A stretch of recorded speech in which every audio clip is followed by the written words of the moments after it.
Nih Pak, indahnya begini Pak. Maaf ya. Lihat istri itu ingat Allah. Lihat anak ingat Allah. Ibu lihat suami ingat Allah. Kalau melihatnya begitu, maka substansi berumah tangga itu nikmat rasanya, dan tanggung jawab itu melekat pada diri kita untuk terjaga dalam kebaikan. Ya.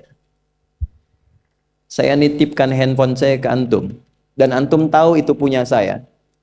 Ya, dan Anda mencintai saya misalnya, ta'zim di situ. Mungkin nggak handphone itu ditempatkan di tempat yang tidak baik? Mungkin nggak Anda taruh di lantai begitu saja? Demi Allah saya katakan, mungkin Anda akan mencari tempat terbaik, disimpan di situ, dirapi-rapikan, dilap-lap, karena Anda merasa itu punya saya yang dititipkan pada Anda. Manusia saja bisa Anda perlakukan demikian. Bagaimana ketika Anda melihat anak itu amanah Allah, yang Anda sebagai orang tuanya akan ditanya di kemudian hari. Maka kalau mau bersikap yang nggak enak itu, nggak bisa Pak kita lakukan. Mau bentak tuh nggak bisa. Mau marah tuh ditahan-tahan. Ya. Dan itu dijaga. Lihat istri sebagai amanah Allah itu beda caranya dengan hanya melihat kemanusiaannya saja. Istri melihat suami sebagai amanah Allah akan lain. Ya. Makanya akan selalu sempat dan optimal merawat istri sendiri dibandingkan lihat-lihat istri orang. Begitu sebaiknya. Ibu pun tidak harus berharap, kenapa ya suami saya nggak seperti Ustadz? Harapan yang sia-sia. Sudah ada turunan hikmahnya. Nah itu ada latihannya. Latihannya apa? Alladzina yadhkurunallah, zikir. Jadi kalau zikir itu sudah kuat dalam diri kita, ya sudah menghadirkan esensi zikir dalam diri kita, yang dilihat semuanya itu semua anugerah Allah Subhanahu wa taala. Jadi saat dia gembira itu dia bersyukur, dan saat dia sedang mengalami duka dia bersabar. Semua sama sebagai ibadah. Ajaban li amril mu'min. Kalau sudah seperti itu, kata Nabi, perkara hidupnya mengagumkan, gak ada keluhan. Itu latihannya zikir. Nah, zikir ini di Quran diturunkan dalam bentuk yang pokok berupa amalan ritual. Karena itulah semua bentuk amalan ritual disebut dengan zikir. Jadi kalau kita ingin hadirkan sifat tadi, maka cara pertama tingkatkan ibadah ritual. Salat. Apalagi? Al-Quran. Saya ambil dua dulu lah, supaya nggak banyak-banyak dulu.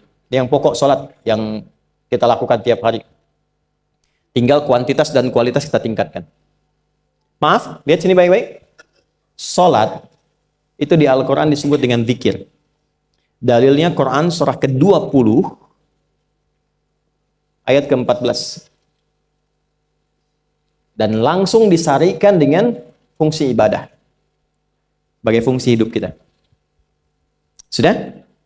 Perhatikan baik-baik. Innani anallah la ilaha illa ana fa'budni wa aqimis salata lidzikri. Itu dalilnya. Sayalah Allah, kata Allah. La ilaha illa ana, tidak ada Tuhan yang layak dipertuhankan dan layak disembah kecuali saya, Allah. Allah. Bagaimana kenal Allah sebagai Tuhan? Ya, yang layak disembah, yang harus dipertuhankan, kenalnya bagaimana? Mendekatnya bagaimana? Fa'budni, sembah saya supaya kamu kenal saya, dekat dengan saya, tahu saya. Bagaimana caranya? Wa aqimis shalah, tunaikan salat. Jadi kalau pengen dekat dengan Allah, terkoneksi kepada Allah, tersambung, punya sifat tawakal yang kuat, nih tingkatkan salatnya, tambah. Makanya tiap hari kita sholat 5 waktu itu untuk membangun konektivitas dengan Allah. Sebab kalau sudah dekat, aksesnya pun terbuka semua. Itu maksudnya.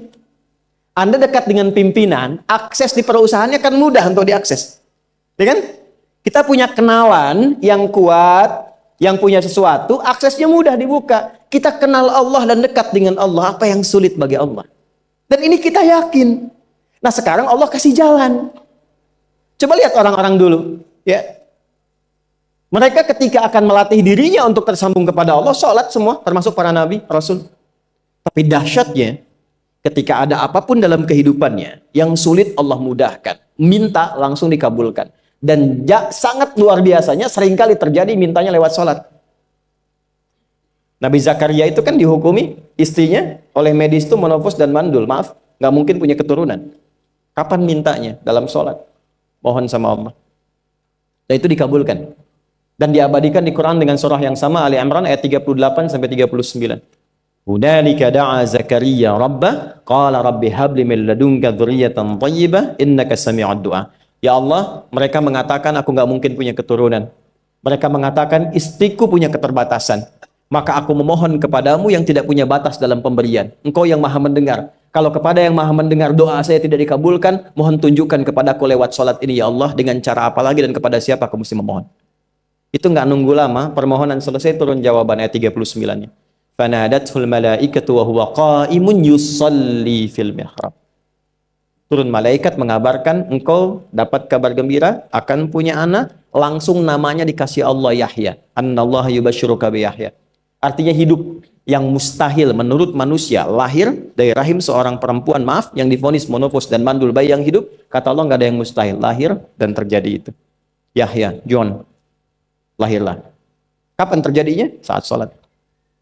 Karena itu saat dipanggil sholat, itu isinya tuh kan doa semua. Silakan ngecek, isinya doa semua. Dari mulai takbir, sujud sampai salam, isinya doa semua. Dan itu konektivitas kita dengan Allah, minta. Kapan itu bisa terkabul dengan cepat doanya? Kapan selesai urusan kita? Kalau koneksinya bagus. Makanya disebutnya zikir, yang terhubung, yang nyambung. Semakin kenal, semakin dekat, semakin mudah. Kadang belum minta, sudah diberi. Ada yang orang belum berucap, Allah sudah berikan. Sehingga ketika menghadapi masalah yang sama, ringan. Bukan nggak punya masalah. Akan dihadapi, diringankan oleh Allah. Masalah yang sama, ini sampai ribut, adu argumentasi. Orang ini cuma senyum, selesai. Betapa banyak masalah kecil diargumentasikan jadi besar. Akhirnya problem. Tapi tidak sedikit masalah besar dihempaskan di atas sajadah. Ketika koneksinya dengan Allah itu kuat, tiba-tiba hilang seketika. Selesai. Makanya Nabi Yakub kalau punya masalah, yang beliau lakukan apa? Dia bentangkan sajadahnya, dia sholat, dia mohon kepada Allah. Itu dilestarikan di Quran surah ke-12 Yusuf ayat ke-86. Aku tuh kalau sedang punya masalah apapun, ya aku bangun konektivitas dengan Allah. Innama ashku bathi wa huzni ilallah. Saya curhatnya cuma sama Allah. Ini Pak, ini bagian pertama. Nah, jadi kalau ingin semakin kuat, sampai ada masalah diringankan, mau kerja dibukakan pintunya, itu ada jenisnya. Yang pokok ada 5 waktu, 17 rakaat. Yang detil itu ada pada sunnahnya. Dan itu hebatnya dalam Islam. Dijelaskan caranya, disebutkan tujuannya, dan diterangkan hikmahnya. Contoh. Kita sekarang jam berapa? Jam 9.20. Di waktu saat ini ada waktu sholat disebut dengan sholat duha. Duha itu dibagi 3.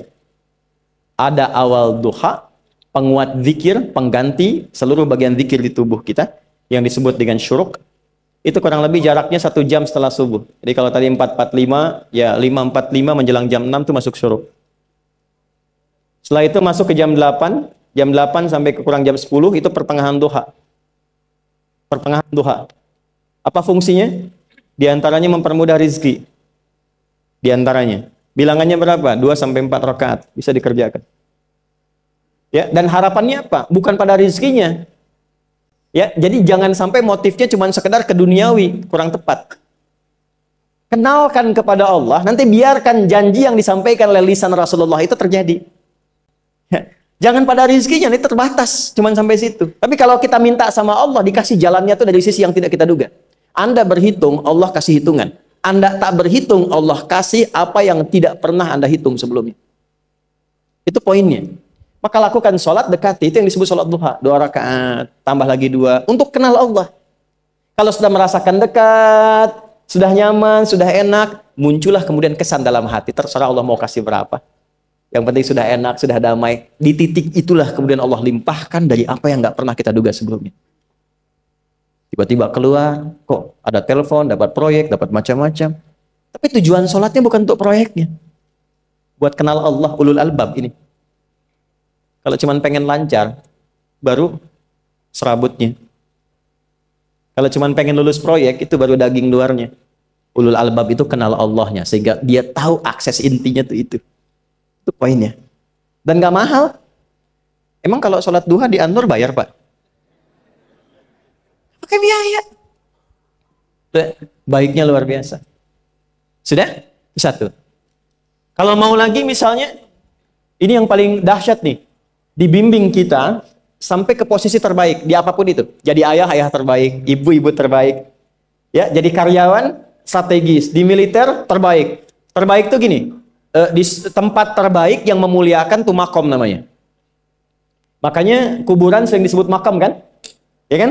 Maksudnya apa? Maksudnya Anda selama hidup berkaryalah yang baik, ibadah yang benar, sehingga Anda wafat pun terhormat. Ya, kata makom itu pertama kali di Al-Baqarah ayat 125, makom Ibrahim. Ya.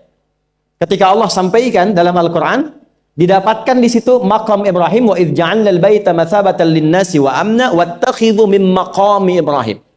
Makanya kalau kita tawaf, itu dari mulai Hajar Aswad kan sampingnya dekat sekitar 5 meter ada makam Ibrahim kan? Itu tapak kaki pertama beliau meninggikan pondasi Ka'bah dan di situ diabadikan kemuliaannya sampai beliau wafat. Dikenal sampai sekarang. Ya, setelah sekian abad.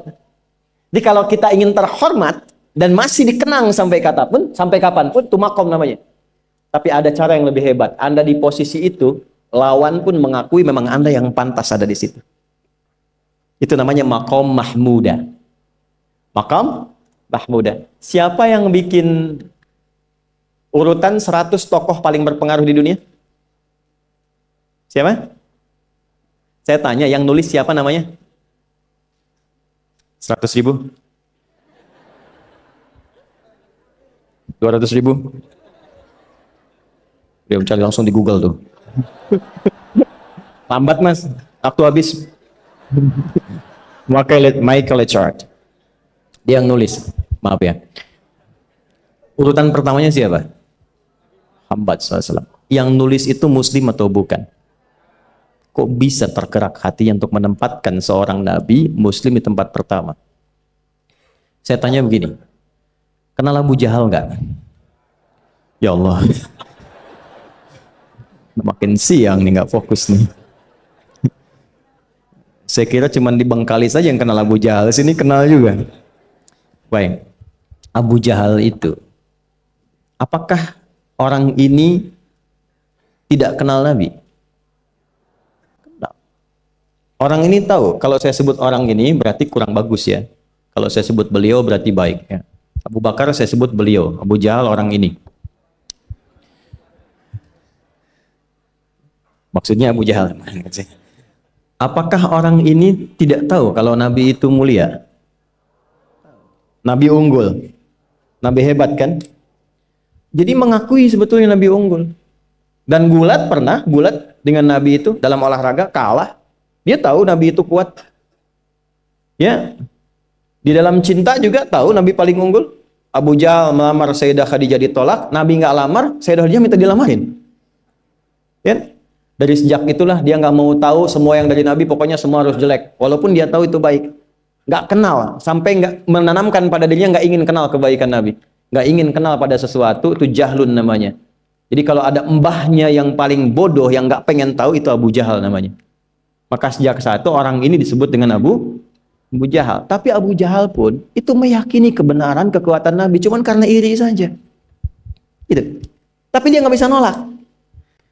Menilai seseorang di tempat terbaik yang kita nggak bisa nolak dan mengakui memang dia orang yang terbaik, itu namanya maqam mahmudah.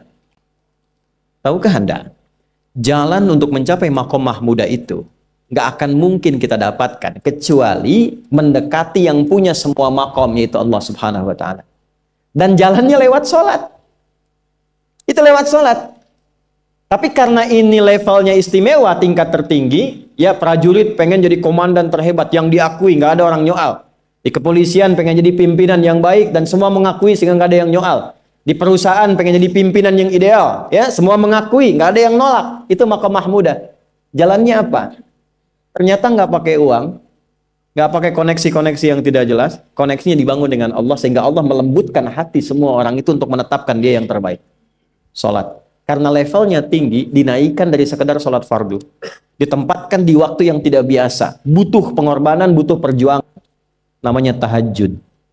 Turunlah Quran surah ke-17 ayat 79 sampai 81 itu.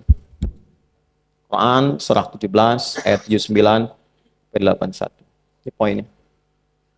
Wa minal laili fatahajjad bihi nafilatan laka asa ayyab'athaka rabbuka maqaman. Ini kan terjadi keanehan kan, ironinya. Anda pengen sukses, pengen tertinggi, Anda tahu Allah penentunya, Anda tahu Allah yang punya rizki, Allah punya kekuasaan, tapi Anda nggak mendekati Allah. Terus yang dipakai cara-cara salah, kenapa harus korupsi? Kenapa harus nyogok? Kalau SK-nya nggak Allah tetapkan, nggak akan turun juga. Dan sudah hukum, kalau ayah berbuat maksiat, itu anak istri pasti kena. Itu udah hukum. Makanya saya mohon deh, ya para ayah itu kalau mencari nafkah, cari yang benar. Kasihan anak Anda yang di SD. Harus berhenti sekolah. Maaf, bukan anak Anda, maksudnya anak orang lah. Kenapa harus korupsi? Maka ketika ada tawaran sogokan yang nggak bagus, tuh yang dibayangkan tuh itu bukan cuma proyek jalan dapat uang banyak, tuh anak-anak tuh bahaya. Ke sekolah disebut anak koruptor, sedih. Istri nggak sanggup keluar belanja. Tuh pikirkan, itu sudah hukum. Sudah hukum. Anak juga begitu. Kalau mau berperilaku, ingat orang tua. Sebab ketika tidak baik, orang tua pasti kena. Anak di sekolah berantem, yang dipanggil siapa? Orang tuanya. Itu selalu terikat. Di rumah tangga itu selalu begitu. Karena nafas itu terikat. Semua saling mengikat. Babnya itu jelas. Nah, balik ke sini. Kalau ingin tingkat yang tertinggi, dekati pemiliknya Allah. Ini. Makanya tuh harus punya itu. Itu ringan kalau sudah punya itu tuh Allah. Saya punya Allah. Kita mau apa? Takut hidup. Nabi ditodong pakai pedang. Siapa yang menyelamatkan Muhammad sekarang? Ringan Nabi jawab, Allah. Jatuh pedang. Dibalik, kamu siapa yang menyelamatkan kamu? Bingung. Dan punya Allah itu luar biasa. Nah, ini yang harus tanamkan pada jiwa. Punya Allah sebagai Tuhan. Kalau sudah dekat, kenal, baik dengan itu, akses mudah semua. Dan yang paling indah itu apa? Menerima apa yang Allah tetapkan. Hari ini nggak dapat, alhamdulillah. Saya masih dikasih jalan. Alhamdulillah, besok belum dapat. Ada akumulasi, paham. Paham. Nah, itu nggak mungkin bisa dapat rasa itu. Salah satunya, ikhtiarnya apa? Nih, tahajud. Dan hebatnya kenapa sholatnya disebut tahajud? Tidak disebut sholat hajat. Ada hajat, ada tahajud, beda. Hajatun, hajada, hajadun, ada tahajjada ya tahajud, tahajud. Beda. Tahajud, di situ aja. Ini sengaja nggak saya hapus nih. Mana staf saya? Oh, foto nih ya. Saya hafal insya Allah. Tahajud. Asalnya dari kata hajada, begini, ha, jim, dal. Ditambah ta di depannya, lalu ada tasydid sebelum akhirnya. Nih. Ini akarnya 3 huruf, ha, jim, dal. Hajada itu asalnya bangun dari tidur malam. Tidur dulu, lalu bangun setelah itu. Itu hajada. Pelan-pelan. Paham sampai sini? Kita teruskan. Kalau kita ingin berusaha untuk bangun, mengoptimalkan diri untuk bangun, maka tambahkan tak di depannya. Berusaha untuk mendapatkan atau mencapai sesuatu. Kalau yang kita akan lakukan itu tidak mudah, nggak gampang bangunnya, sehingga butuh rencana, butuh persiapan, ya kan? Maka tambahkan tasydid sebelum huruf akhirnya. Dari kata syiddah, apa yang mau dikerjakan ini nggak mudah. Memang pengen bangun itu jam 3. Tapi kan nggak tiba-tiba ujuk-ujuk bangun jam 3, belum tentu. Ya kan? Kita harus rencanakan dulu supaya bisa bangun, saat bangun tuh siap, bukan cuma bangun. Bangun jam 3, salatnya 4:30, ya kan jauh. Maka untuk bangun jam 3 itu butuh persiapan, nih syiddah. Maka rencanakan. Pasang alarm 3 kali. Misal yang ikhtiarnya jam 2, jam 2.15, jam 2.30. Alarm jam 2 untuk mematikan alarm yang kedua. Gitu kan? Yakin saya, Anda kalau pasang alarm malam tuh nggak 1, yakin? bangun, ceklek, mati. Minimal ingat akan ada alarm berikutnya kan? Nah, itulah tak. Allah itu sudah tahu modus-modus kita itu. Karena alim maha mengetahui. Detailnya kan kita lakukan kan Allah sudah tahu. Alarm yang kedua, membangun kesadaran paripurna. Peringatan kedua. Kalau pengen bangun, enggak tertidur.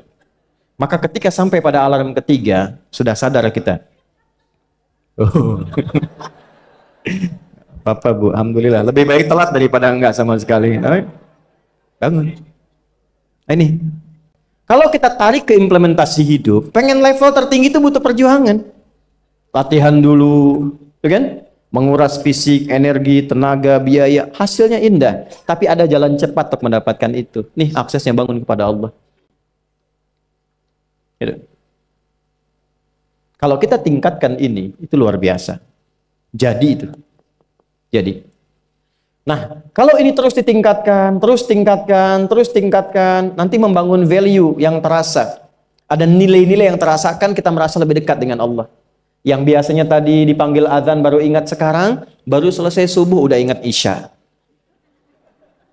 Nanti isya bagaimana, gitu kan, urutkan. Tapi tetap zuhur juga, zuhur, asar, maghrib, isya. Waktunya kenal, jam berapa. Bahkan dipetakan, saya nanti akan ke sini, masjid yang terdekat di situ. Jadi lihat peta itu, ya, lihat peta jalan, saya nggak sebut nama supaya nggak endorse. Itu lihat peta jalan, itu dia petakan, saya akan sampai di situ jam berapa, durasinya berapa, masjidnya di mana. Kalau tertinggal di situ, di sini saya sholat Jumatnya. Sampai ke situ. Nah, value yang membuat kita semakin meningkat dekat dengan Allah, itu takwa namanya. Takwa. Disebutkan sebanyak 240 kali dalam Al-Quran. Nah, intinya itu ini nih. Jiwa takwanya.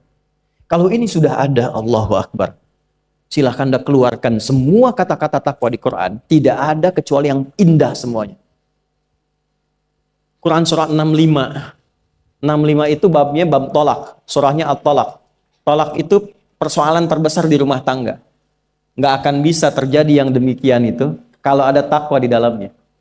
Nyambung. Kalaupun mesti terjadi, itu spirit takwa mengarahkan pada yang terbaik. Makanya di ayat kedua di ujungnya, sampai ke ayat 3, apa yang terjadi? Di rumah tangga itu kan cuma 2 babnya. Satu masalah dari komunikasi, yang kedua materi. Perhatikan, wa may yattaqillaha yaj'al lahu makhraja wa yarzuqhu min haitsu la.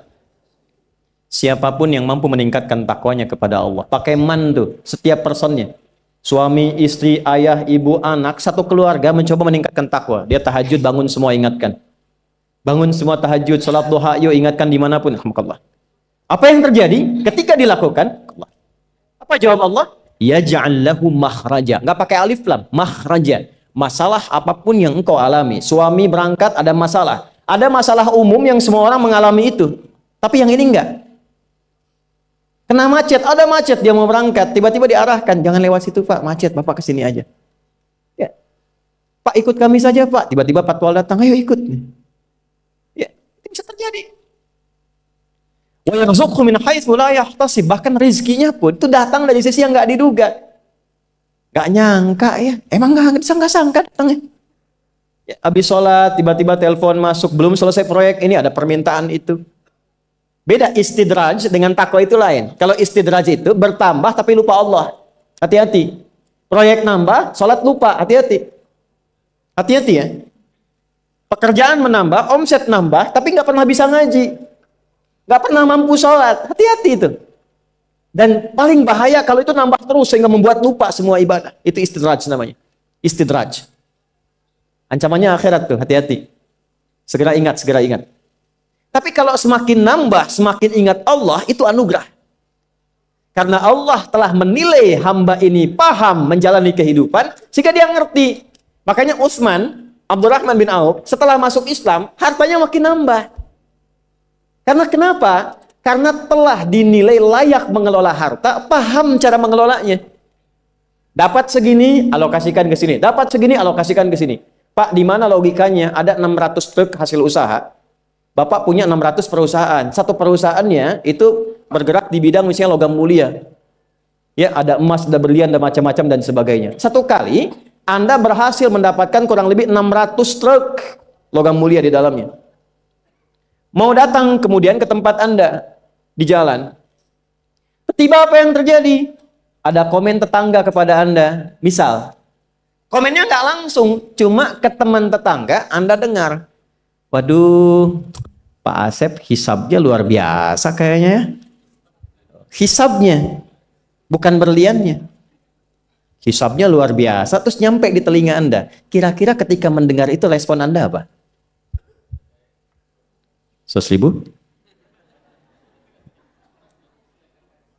Bingung kan? Bingung. Lihat Abdurrahman bin Auf, jazakallahu khair. Datang 600 kafilah pakai unta. Isinya semua emas, berlian, perak, macam-macam. Heboh Madinah, bum bum bum bum bum bum bum. Tiba-tiba Sayyidah Aisyah komen radhiyallahu taala anha. Beliau kan yang terdekat dengan Nabi, satu istri Nabi SAW.